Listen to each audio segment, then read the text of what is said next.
The young wizard, Will Clemente. What's up, man? How are you? Gentlemen, how's it going? Let's get into the on-chain metrics this week. You start off your newsletter with this whole idea around like the Fed announcing the tapering and then what we're seeing in the futures perpetual funding rate. So walk us through this. Do you mind if we start with the first chart? Dude, we can start with whatever you want. This is your show now. What we're looking at here is A, just some price levels, and then B, Bollinger Bands with the wick high time frame indicator over it. It just is looking for these volatility squeezes. So you're essentially looking at where price is getting compressed, and AKA where volatility slows down, and we're primed up for an expansion because consolidation leads to expansion leads to consolidation. And so what we're looking at here is this indicator identifies when we're getting ready to have one of these squeezes. And then the bands these are Bollinger Bands. I think almost anybody who does TA is familiar with Bollinger Bands, but essentially they're looking at the standard deviation from price. And, by definition, when price is at the bottom of the bands, price is relatively low. When it's at the top, it's relatively high. And then, what we're looking at here is these previous three volatility squeezes. We had one in April, one at the bottom of summer, and then the third one in September. What I want to point out here is a couple things. A, the amount of exactly how much time they take to play out kind of varies. Like if you look in April, it took, a good week or two for that to play out versus over the summer, it took about 4 or 5 days, right? And then the one over September took about a week. And then the other thing I wanted to point out was oftentimes these squeezes break out in one direction to grab liquidity from the breakout traders before going in the opposite way. And so if you look here, for example, in April, we broke out above the bands. So it looked like, oh, we're squeezing to the upside, right? Trapped all the traders that are looking to, trade that breakout. Market makers grab the liquidity or whales grab the liquidity, and then we go the other direction. Same thing over summer. It would look like we were breaking out to the downside, grab that liquidity, and then we flip to the upside. And so right now we're sitting smack dab in the middle between both bands, at least at the time of writing. But that's just something to keep in mind if you're watching this moving forward. When you start to look at how the underlying kind of fundamentals are looking, the first thing that you wrote about was that Bitcoin futures perpetual funding rate. How much, before you kind of go into what exactly that's telling us, how much do you look at like the price and things like Bollinger Bands, et cetera, being driven by these underlying fundamentals? Or do you think that there's some reverse element that people are actually reacting to price? Like, are they driving price or reacting to price in your opinion when you're actually looking at kind of like a macro analysis of Bitcoin? Well, it's both. I mean, some people sit in like the, efficient market hypothesis and they say everything's priced in.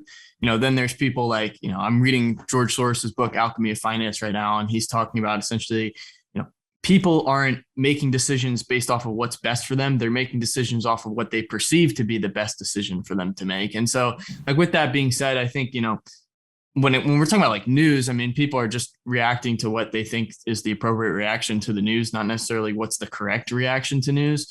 As far as the fundamentals go, I think are you like implying like on chain when you're saying fundamentals? Correct. Okay, cool. Yeah. I mean, so I look at it two ways. When we have like, we're talking about like supply and those kinds of things, like supply getting locked up, that those things, or supply, becoming liquid, those kinds of things tend to be leading indicators. But at the same time, price can affect, market participant behavior. If we start to see like prolonged downtrend, people that were previously really strong hodlers, they may, let's say someone bought in 5 months ago, right? And they've now become a long-term holder. They bought in now, they would be in June. And so they've held since June, they've held through the bottom of the bear, but they pretty much like, just experienced up only.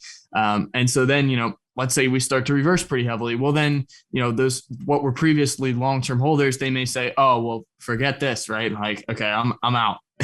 And because they were just expecting, some major reversal off of the summer lows. And so what I'm trying to get at is just like a lot of times on-chain is a leading indicator, but there are certain occasions where, fundamentals are affected by price. Or if you have news events too, you can see the reaction of that stuff in the data. So it's like oftentimes I don't really look at news too much. I mean, I do watch news, like major headlines. I have like alerts on like Market Watch, but generally speaking, the way I kind of think through that is you can really get caught up in your biases around like news and it's one thing to keep up with the Bitcoin market, but then to try to like become a global macro expert, like that's like you're just not gonna be able to do that. And so what I look for is what are the market participants actually doing in reaction to the news, and then I kind of use that as a way to gauge like, okay, is the market completely changing behavior based off this news? Well, maybe that's something actually serious versus, we got China banning Bitcoin for the 20 millionth time. No one cares, right? And you can see that in the data. So I would say like I tend to look at the data to gauge what the reaction is from the news or whatever. I think that's a great way to kind of frame it as to how you look at it. All right, let's talk about futures perpetual funding rate. What's going on here? Right. So this is based off of the delta between the spot index, so a weighted average of all the spot price, that's the index, and the actual mark price on the individual perp exchanges. So that's the mark price and the weighted average of all the spot exchanges. And that's the delta between the two. And that's used to create the funding rate. So what you're basically looking at is how aggressive are, perp traders relative to the spot market. And so we've talked about this, God, I don't know, for probably months now. But what I really wanted to show here is that we got this little reset after the Fed announced that they were going to do tapering. Okay, they decided they were going to stop printing and as much money as they were still printing insane amounts of money. But the market reset a little bit, got bought up pretty quickly after that correction. We've now seen funding come back a little bit. I mean, it's not like outlandish, it's not ideal. I don't think there's any strong signal from it at the time. Where we've talked about this in the past, where I think funding really has is actionable is when it's diverging from price action. So like when you have a dislocation between, let's say, price is grinding down, funding is rising. It's showing you that the effort that the perp traders are trying to exert is being overwhelmed by selling from spot. Or conversely, if price is rising and funding is decreasing, those are the kind of things that I try to look at in terms of when funding is actionable. Just because funding is positive doesn't necessarily mean it's bearish, right? Like if funding is up, that doesn't mean that we're automatically about to nuke. But with that in mind, where I do think it could be kind of like a cautionary thing is when you kind of zoom out and look and see that we haven't had negative funding in over a month. We briefly reached negative funding, kind of ironically on the 5th of last month. But yeah, I mean, at some point we'll probably get at least a slight, flush of aggregated funding into negative territory. And I'm not saying that just because funding is positive that we're automatically going to go down, but it's just something to keep in mind. We talk about this with Sopra too, right? Like at some point it's going to come back down and retest that one threshold. Similar thing with funding. At some point we're going to get a flush back down to negative territory. And it's kind of just something you look at and say, okay, like with that in mind, we're in a broader context, like we're susceptible to some kind of flush at some point in the future. You have a brand new chart that you included, this order book visual. I've never seen this before, so you're gonna have to explain to us what exactly is going on here, because it looks beautiful, but maybe confusing both to me and to other people. Yeah, totally. So this chart actually isn't the order book stuff. I think I've thrown the order book charts in there before. I use Trading Light for that, but I talked about order books because it kind of relates to the bottom section. So to start off with what I was saying about order books, you see a pretty strong confluence of bids right across 60K across several major exchanges. But as we've talked about before, these orders can be spoofs. And so basically like you can use these big bid or ask walls to generate liquidity for the opposite. Let's say, I like to use examples to explain things. Let's say, you think price is going to go higher, but price is starting to run away from you. And you're this huge whale where you can set a giant ask wall. It's essentially this sell wall, and you can kind of cap off the price, right? And no retail guy is going to want to sell into that because it's a huge order. And so what they're actually doing is they can use that to actually fill buys on the other end of that because they're generating liquidity right below their ask wall in that case. Or conversely, let's say the market's starting to go down and they want to get out of their position, but they can't start market selling because they'll incur a lot of slippage and price will just start running away from them. what they can do is they can set a massive bid wall, and they can actually be filling sells as they're generating liquidity, because retail doesn't want to sell into that giant wall of buys, right? And so they can use these things to kind of maneuver in and out of positions. It's not as straightforward as, oh, you see a large bid, so that means that it's, automatically bullish, and there's like a huge wall of bull whales sitting there waiting to scoop up coins. It's a bit more nuanced than that. But with that being said, I do think like a lot of traders are seeing these bids in confluence with 60K just being a really strong level. Like Suzu was joking around saying like the great wall of 60K. I think over the last week or so, you've seen that hold up as a pretty strong level. And keep in mind, we're just ranging, the last couple of days. But that 60K level, when you look, and this gets to this chart is looking at all the liquidation levels. So we can see, let's say price gets below X number. Well, there's a lot of liquidations there, right? And so what you see, and I kind of highlighted this in this little black box, is all those pink lines are showing you there's a lot of long liquidations, and particularly people who are 25x long, and in that little cluster there, and that's right below 60K. And so what I'm trying to say here, and I know I kind of sound like I'm saying, well, price could go up or down, right? And first of all, I don't have a very strong opinion about the price in the short term, other than we're probably going to get a large move because of, we talked about, the volatility squeeze. But with that being said, if we do get below 60K with volume, if we see a high volume breakout, then I think you'll probably start to see these long liquidations. You'll start to see like a cascade of longs get liquidated, because you can see all those levels set just below 60K in that chart there. So this is something that I've started looking at recently, but have never thrown in the newsletter before. But I look at it in confluence with funding. And then also like we've talked about the convexity that coin margin to open interest has. I look at it in confluence with that. So, theoretical bear case would be like an enormous amount of liquidations under a certain price level. You're seeing funding rising as price keeps going down, and they're all coin margined open interest, coin margin contracts that are being opened. And you can see that in open interest. Like that would be like a theoretical, bearish scenario. But just another thing to use in confluence with some of those other metrics. Before we continue, you're getting better, man. I love it. Let's keep going. I can tell you're learning a ton, because you're killing it right now. The adjusted Sopra, you and I and Sopra, we're just chilling there cheering Sopra when you walk into the parties at ECU. Adjusted Sopra, what's going on here? Yeah, so Sopra is our spent output profit ratio. So we're looking at when a coin was last moved and when it's being moved now. So we can look at the amount of profit or loss that coin is realizing. Coin last moved at 50K, now moves at 40K, just random number. Okay, it's realized $10,000 of net loss. Coin last moved at 40K, now moves at 50K. It's realized $10,000 of net profit. And so we can run the ratio of all the coins that are being spent on a given day, and we get Sopra, which is spent output profit ratio. And then we're looking here at the adjusted version, which filters out all the transactions or outputs below 1 hour to kind of filter out some of that noise. And then on top of that, I threw a 14-day moving average, because that really smooths it out to give us this broader picture. You can look at it in like on like just the regular daily version, which I do that. But we're talking about like in this section of the newsletter, I wanted to kind of navigate from.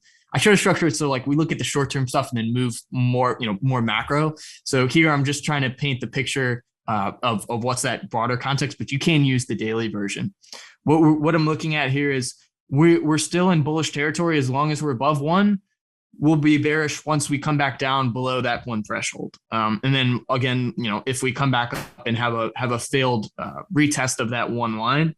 But I remain macro bullish using Sopra as long as we stay above this 1 threshold, because we came back down and retested 1 as support when we retested 40K a month ago or so. Very similarly to, as you'll see after the September correction before the major run up we had last year, right in at the beginning of October, it was very similar. We came back down and retested that 1 threshold right on the dot. So, and then over summer too, you'll see, as I talked about, bearish, bearish confirmation would be coming back up and failing to break above that one threshold after breaking below, which you could see we did over summer. So, yeah, I mean, as long, yeah, once again, like as long as we're above it, I mean, I don't see anything to be entirely concerned about. When you look at the short-term holder profit loss ratio, this seems to be following a similar trend. Yeah, so this was created by David Poyle, I think in the last couple of weeks.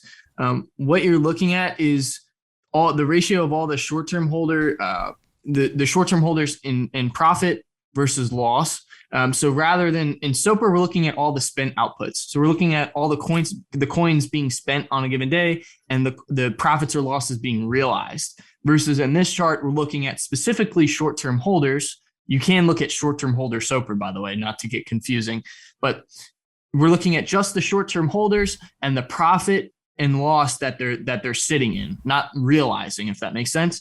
And so it's very similar in the sense that we have this one threshold that kind of operates as this cutoff for bullish or bearish market trends.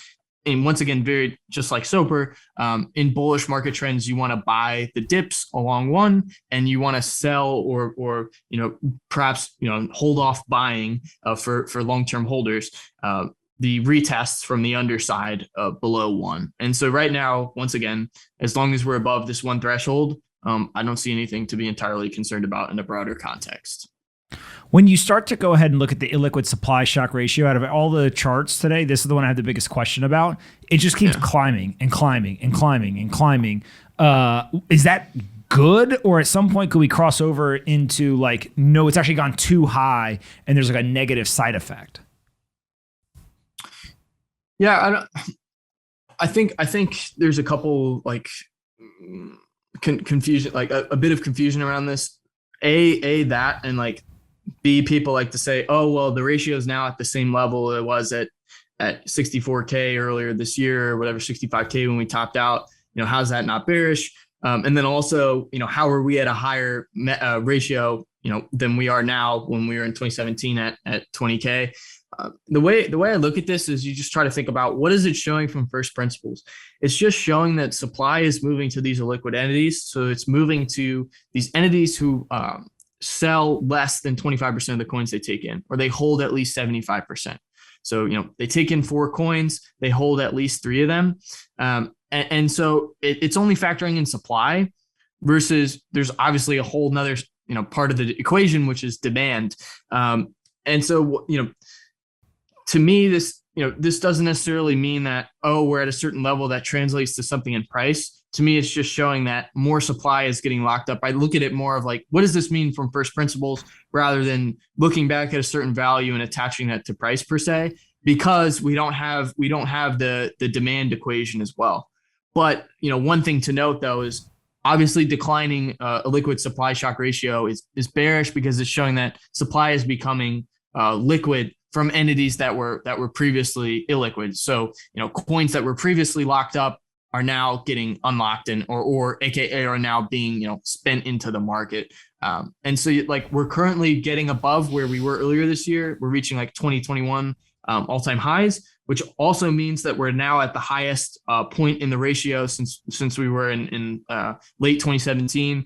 It also kind of resembles a similar structure where we had, this peak in like, the early part of early 2017. I can't tell the exact time.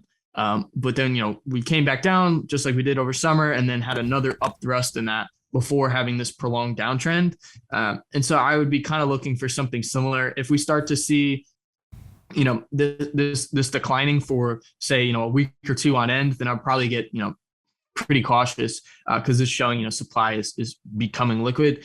I kind of like to use a liquid supply more than exchange balances, to be honest. Like if you'll notice, like I haven't really thrown exchange balances in my analysis for like a good month or two. The reasoning is just because you're so reliant on the heuristics from whatever like data provider you're using, whether that's Glassnode, Coinmetrics, and CryptoQuant. And these guys are brilliant, like they're excellent data scientists, but it's never perfect because exchanges are constantly shifting how they're holding custody or how their transactions are, like all these different things are constantly changing, and so you can never get it perfect. And Glassnode is missing a couple major spot exchanges, one being like FTX, which is a big one for me. And so I kind of like to use liquid supply as a better proxy for exchange balances because the exchange balances are defined are in that liquid supply cohort. And so like you can kind of look to see if liquid supply is increasing or declining. And so inadvertently seeing the liquid supply shock ratio increasing is also saying that coins are coming off exchanges, if that makes sense. That does make a lot of sense. We've got this long-term holder supply shock that kind of continues to roll over, as you mentioned. And I think one of the pieces, Dylan LeClaire said this at one point, and there's some questions that people have, so maybe you can explain it, which is when you see the long-term holders holding, increases the illiquid supply, new demand comes in, price has to go up to accommodate everyone. I think most people can wrap their head around that. But when you start to see the long-term holders rolling over and they're distributing some of the Bitcoin into the market or into new investors' hands, that's, as you put in the letter, a natural bull market behavior. But to some people, it feels like that's a bad thing. So how do you evaluate it and kind of explain what's going on here? Yeah, totally. So the way this works is that in bear markets, long-term holders are buying because by definition, they have long-term conviction in the asset. They're looking to buy when Bitcoin is discounted, when there's no, hype and mania around it. And that's when Bitcoin tends to be the cheapest. And that's, in by definition in the bear market. And so they lock up a large enough portion of supply that we get this supply shock effect in the market. And as that occurs, the incremental demand is going to have to keep bidding higher and higher. And as price starts to run up, that kind of initiates the momentum of price in the market. And that starts at the very beginning by the long-term guys locking up a large enough portion of supply and initiating that supply shock effect. But once that, Bitcoin is a highly reflexive asset. And so, once that momentum kind of takes off, you start to get, outside capital come into the market, speculators come in the market, retail enters the market, and then the bull market, basically the momentum has taken a life of its own, and the long-term holders no longer have to keep locking up supply to initiate that momentum. And so once that kind of momentum or reflexivity, however you want to define it, kind of takes a life of its own, then the long-term guys can start to distribute into that strength. And so that's what we see throughout every major peak throughout Bitcoin's history. Saw it in both peaks in 2013. Long-term holders locked up supply in between those two double pumps and then sold into the second double pump again. In 2017, you saw the same behavior, as well as 2019 and last year.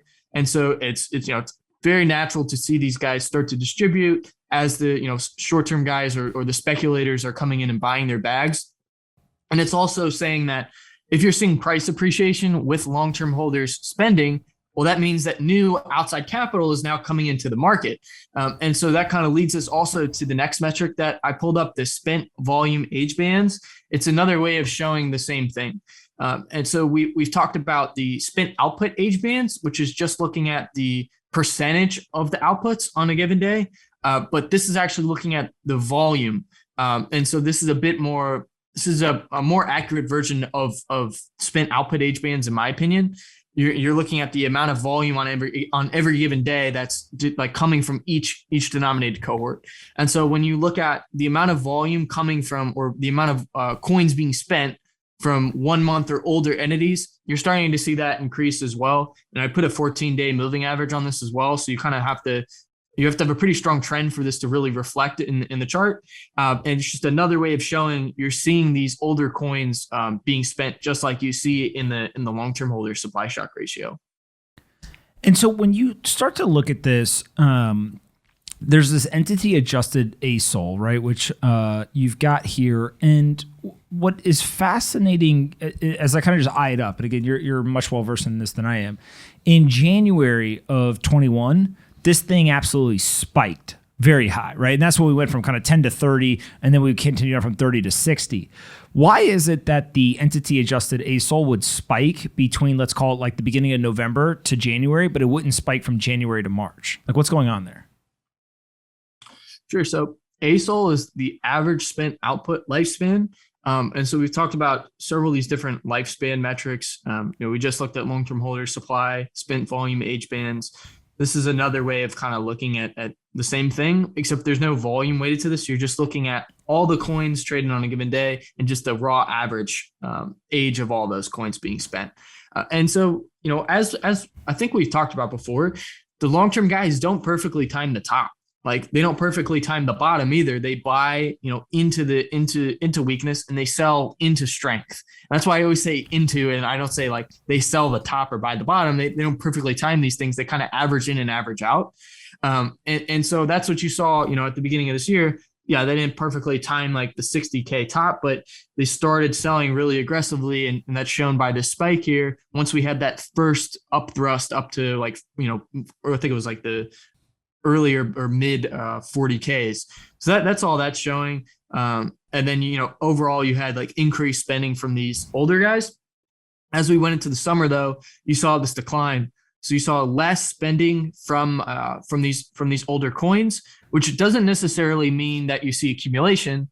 It just means that you're not seeing spending. So, high spending from older guys is a bearish thing. But low spending from older guys, when we're looking at this metric, isn't necessarily bullish because it's just saying that they're not spending. It doesn't say that they're buying. And so that's where, like you look at like long-term holder supply, that's where that like comes into play. But yeah, I mean, you've started to see, if you look on the right half of the chart, in confluence with the other two charts we just showed, once again, long-term holders or these older coins are starting to be spent. And then two other ways you can look at it too, if you are interested, is coin days destroyed, and then also dormancy, which is the volume adjusted version of coin days destroyed. The last one you have is this on-chain cost basis. What's going on here? Yeah, so this is Dylan's metric.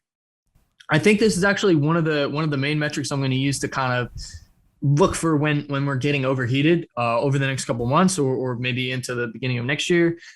By the way, like oftentimes people like to say, or people ask me, like my buddies will say, when is the bull run going to end?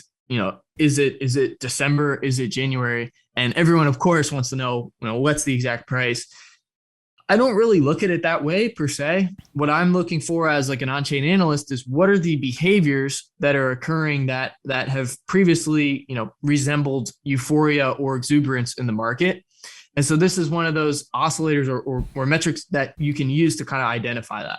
So we're looking at the short-term holder realized price, which is the capitalization weighted by the last time coins were spent. Or last time coins were moved. And so like, let's say you're Roger Ver and you bought, 100,000 BTC at $1 and you've never moved those coins. Well, although, those coins are now worth billions, if you haven't moved them since then in realized cap terms, it's still only adding $100,000 to realized cap. And so you're basically getting like this volume weighted average price via on-chain. And so you can then separate that from short-term holders and long-term holders and compare and realized price is synonymous with cost basis when we're looking at this. And so it's just showing the realized price or cost basis of short-term guys measured up against the long-term guys. When the short-term cost basis or realized price goes below the long-term holder realized price or cost basis, it's showing essentially that the short-term guys are leaving the market and capitulating at the very bottom of the market because it's no longer fun.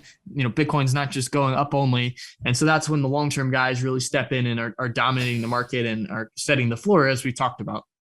And then at, along the top part where we have this little red line on the screen, that's showing when short-term holder realized price is blowing out relative to long-term holder realized price. So you have a lot of new market entrants, a lot of exuberance, etc. Joe and John, what questions do you guys got for Will? Will, what's going on, man? Hey, how's it going? It's going well, man. So my question's about, you tweeted earlier about the volatility squeeze coming up. So we've seen the last 3 or 4. It's not a directional indicator, right? It could go either way, but there's been massive moves. Kind of how are you looking at this, and do you have a prediction on kind of what's going to come out of it? Yeah, like I think I kind of tried to allude to this, but I don't really have a strong opinion about the very short term price. I think we'll know more. Like, I know this sounds kind of silly, but we'll know more once price starts moving in one direction or the other. I do think though that like we've seen this pattern where prices started to break out to one way of the squeeze, grab liquidity, and then gone the opposite direction. So based off that pattern, the last three times, I'd be a bit biased to say like, if price starts to break upwards initially, then probably I'm going to lean more towards going down. And then conversely, if it starts to break to the downside first, then we'd probably get a reversal to the upside. But I mean, yeah, Ben, I don't really have a strong opinion here about the short-term price. I try to, just be honest. Like if I don't know, I just try to say like, I don't know, but the long-term hasn't changed. I would say, what metrics though are you watching once that break happens? Yeah. Okay. So funding, first of all, like that, I'm always looking at funding, liquidations as well. Some of these liquidation levels we talked about, if those start to get tagged, are we starting to see a cascade kind of start to initiate? Obviously like if funding is starting to rise, you're seeing, more liquidation levels pop up below, then you're probably going to see further downside. And then also, looking at some of these on-chain metrics like Sopra, is Sopra bouncing off a one? Also, we can look at like what's going on with the order books, or a bunch of bids starting to step in. CVD, the cumulative volume delta, we talked about that last week. Is the spot CVD starting to increase aggressively? So are we starting to see a strong spot bid and people interested in buying? Volume too. Like if we start to break below 60K and we have really low volume, then we probably are going to see a reversal like that. That's what happened when we were consolidating over summer. And we had that move down to 29K. It was on pretty much no volume. So no one really wanted to sell down there. But, if you see a really high volume move down below 60K, then that, we'll probably see further downside. Those are some of the things I'm looking at, but volume is definitely important here. Gotcha. John? Well, how you doing?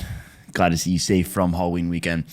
Can you talk about kind of the whales and then smaller coin holders and what they're doing in this bull market and what they've done historically? Like, do we expect to see a lot of long-term holders and whales kind of distribute their coins to those new entrance participants, I guess? Or do we expect them to kind of just hold on? Right. So I guess we can start with the small guys. When you look at this chart, this is a pretty easy explanation. You just look at it, it goes up and to the right. And the reason is because you have this really hardcore base of people that are just DCAing, every couple days or once a week. They're taking a passive amount of their income every so often and just throwing it into Bitcoin no matter what. They're stacking during the bull market, bear market. Of course, you see this uptick a little bit more in the bull run, but generally speaking, it's pretty much just up and to the right. Never any major drawdowns in that sense. With the whales, though, they're a bit more strategic with their positioning. When you really zoom it out, look at like all Bitcoin's price history and all of their history of behavior throughout that entire existence of Bitcoin. What you see generally is similar to the long-term holders. When they start buying really aggressively, that's usually when we start to initiate a multi-month rally. And so you've seen this in 2017, at the beginning of the 2019 mini bull run, like at the very bottom of 2018 coming into 2019, you saw a big uptick in whales holdings. And then also at the end of last year, you saw that behavior as well. We saw that at the end of July. And so now with that being said, you had whales buying at the end of summer really aggressively. I forget the number off the top of my head, but you have started to see them distribute a bit and take some profits. And then actually over the last 2 or 3 weeks, they've started accumulating again. So like over the last, call it month and a half, they've kind of just been like ranging their holdings, if that makes sense. But they really popped after July, and that kind of correlates with a lot of the behavior that you see like historically throughout Bitcoin's existence, is that they kind of are the ones. Well, by definition, they're the big buyers, right? They initiate these multi-month rallies, and I wouldn't be surprised to see whales distributing. I've actually kind of been surprised that they've started buying again over the last month and a half, to be honest, because usually you start to see them distribute throughout all of the strength throughout the bull run. When you look at we're just talking about Bitcoin supply distribution, over time, when you take the percentage of Bitcoin supply that's held by the small guys, so we're looking at like 10 BTC and less, and you plot that out, what you see is that retail holds a larger and larger portion of supply over time. And so this is one way to look at, although Bitcoin is still very young, the supply distribution is heading in the right direction. You get a lot of these people like, they'll come out and post like bad data, usually based like around addresses that'll say, oh, well, X amount of Bitcoin supply is held by this small amount of people, which is complete nonsense, right? Because all those large addresses, or even if they're using like entities data, but usually these people, by definition, because like usually they don't know what they're talking about, they're using addresses. There's like exchanges or custody solutions. It's like, well, yeah, I mean, they're holding Bitcoin for like hundreds of thousands or millions of people when you're talking about like, Coinbase or Binance. Or if it's like a institutional custody provider, they're holding Bitcoin for several different clients with large holdings. So you have like Grayscale, right, who holds like over 600,000 BTC. So it's more nuanced than like some of these people who try to say like Bitcoin supply distribution is so concentrated. It's not. It's definitely not perfect. It's definitely not completely ideal, but it's trending in the right direction. And over time, I think we'll get there. Just because throughout Bitcoin's monetization, you're going to have people who got in earlier on, and this kind of sounds like a Ponzi scheme. I'm not even going to lie, but this is how all markets work. The people who get in earlier, they're going to sell once they're way up, right? Either they're going to reinvest their assets into something else. Once Bitcoin's monetization slows down, then I think you'll start to distribute Bitcoin into stocks or other like business ventures once we have better valuations on these things, and like we have interest rates based off of Bitcoin and not just like manipulated Fed nonsense. I think over time though, you'll see this supply distribution continue to trend in the direction it is. Cool. Appreciate that. Well, when you think about where we are right now, it seems like you are a short-term question mark, long-term bullish. Fair? Yeah. This week, definitely. Yeah. All right. Wait, you're smiling like that's like is that a good thing, a bad thing? I don't know. I just feel like usually I kind of have a strong opinion when I come on here, but yeah, this week, not really. I think you're doing a great job, man. All right. Any fun plans this weekend? Just taking it easy. I'm going to watch the UFC card, so that should be fun. Well, Let's get it. You going to get in the cage at some point? Hell no. All right, man. Listen, I appreciate you coming on. Anyone at this point who does not follow Will, you may be asleep at the wheel. Let me get your Twitter account here. 368,000 followers. Whoa! What I tell you guys, he's gonna end the year at 500. Yeah. And no one believed me, huh? Will, I need you to keep tweeting, man. We can't have you come up short. 500K by the end of the year. 368. That means that he could get 30K through the end of this month and have 100K December. Bang, bang, there we would be. I wonder what portion of people are following you now just for the frog memes. I mean, the memes are great. Your folder must be stacked with those things. Yeah, wait, hold on. Before we log off, let me show you this. Exactly. By the way, if you guys thought that Will liked on-chain metrics, wait till you hear about his meme obsession.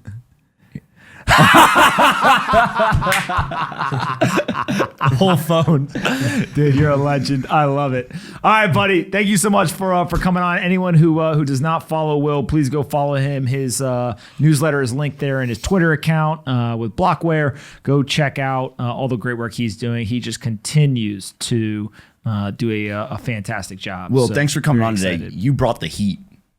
Thanks, man. Appreciate you guys. All right, Thanks, buddy. Will. We'll talk soon. All right, take it easy. Have a good weekend. Later.